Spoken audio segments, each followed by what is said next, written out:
संसद में आज बहुजन समाज पार्टी की जरूरत नहीं थी। केवल बहुजन समाज पार्टी को इसलिए बनाना पड़ा माननीय काशीराम साहब को। माननीय काशीराम साहब को 1984 में पार्टी इसलिए बनानी पड़ी कि कांग्रेस ने इस देश के संविधान को लागू करने का काम नहीं किया था।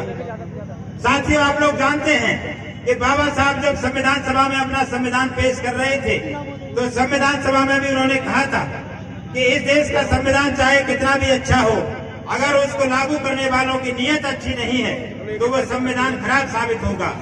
अगर संविधान खराब भी है और अगर उसको लागू करने वालों की नीयत अच्छी है तो वह संविधान शानदार साबित होगा। साथियों, तो इसीलिए जब संविधान को अच्छी तरह से लागू नहीं किया, हमारे दलित शोषित समाज, पिछड़े समाज पर अत्याचार अन्याय होते रहे, तो माननीय काशीराम साहब जी हमारे बीच में आए और उन्होंने बहुजन समाज पार्टी बना करके एक ऐसा प्लेटफॉर्म दे दिया कि जिसने उत्तर प्रदेश में 4-4 बार सरकार बनाने का काम हुआ। उत्तर प्रदेश में 4-4 बार सरकार बना करके आपने देखा कि आदरणीय बहन कुमारी मायावती जी ने जो सरकार चला के दिखा दी। जो पहले पट्टे कांग्रेस सरकार देती थी, कांग्रेस सरकार जो पट्टे देती थी, कागजों पे तो पट्टे देती थी लेकिन उनको कब्जा नहीं मिलता था। हमारे गांव देहात के लोग जानते हैं कि पट्टे कागजों पे तो दिए जाते थे लेकिन उनको दलित शोषित समाज, गरीब समाज के लोगों को पट्टे पे कब्जा नहीं मिलता था। तो पट्टे देने का, कब्जा देने का जो काम किया वो केवल और केवल आदरणीय बहन कुमारी मायावती जी के द्वारा किया गया। इसी तरह साथियों, जो काम जिस तरीके से शिक्षा के क्षेत्र में माननीय बहन जी ने काम करके दिखाया, जिस तरीके से कानून व्यवस्था के क्षेत्र में काम करके दिखाया, तो कानून व्यवस्था यहाँ की आपको मालूम है, एक भी दंगा बहुजन समाज पार्टी के शासन में नहीं हुआ था। तो इसको कहते हैं संविधान को लागू करना। संविधान को बातें करना एक अलग बात है, संविधान की तारीफ करना एक अलग बात है, लेकिन संविधान को अगर सही से लागू करने का काम किया था तो वो केवल और केवल बहुजन समाज पार्टी की नेता आदरणीय बहन कुमारी मायावती जी ने किया था। आपको एक बात बताते हैं कि जब 2010 में जब बाबरी मस्जिद का फैसला आया था, जब बाबरी मस्जिद का फैसला आया था हाई कोर्ट के द्वारा, तो एक भी दंगा, एक भी किसी तरह से कोई पत्ता तक नहीं हिला था उत्तर प्रदेश में।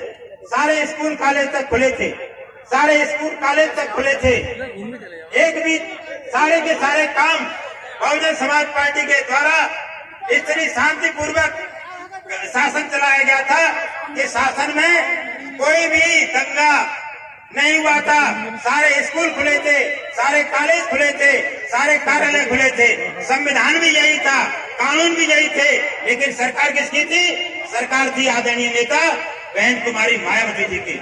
जब मायावती जी बहन जी मुख्यमंत्री थी तो उन्होंने एक भी दंगा फसाद इस प्रदेश में नहीं होने दिया। लेकिन जैसे ही सरकार बदली, समाजवादी पार्टी की सरकार आई, तो समाजवादी की पार्टी की सरकार आते ही इस प्रदेश में शामली, मुजफ्फरनगर और इसमें दंगे होने लगे। इसमें इतने ज्यादा सांप्रदायिक उन्माद फैल गया और इतना ही नहीं, दलितों के साथ में जो अत्याचार किया समाजवादी पार्टी की सरकार ने, हमारे अधिकारियों का, हमारे कर्मचारियों का डिमोशन करने का काम किया। अरे अखिलेश भाई, तुम क्या संविधान को मानोगे? आज तुम बाबा साहब की तस्वीर दिखाते हो, लेकिन वो दिन भूल गए जब तुम बाबा साहब के दिए हुए संविधान को लागू करने के स्थान पर हमारे कर्मचारी अधिकारियों का डिमोशन कर रहे थे। उनको नीचे उनकी नौकरियों को उनको डिमोशन कर दिया था। एसडीएम को तहसीलदार बना दिया, एग्जीक्यूटिव इंजीनियर को यही बना दिया। हमारे जितने भी अधिकारी थे सबको डिमोशन करके आपने इतना बड़ा अपमान किया था हमारे समाज का, तो वो दिन भूल गए भाई। अब अखिलेश जो मुख्यमंत्री थे उस समय के, तो ऐसे समय में जब वो आज बाबा साहब की बात करते हैं, बाबा साहब का नाम लेते हैं, बाबा साहब का नाम लेकर के आज वो हमारे समाज को गुमराह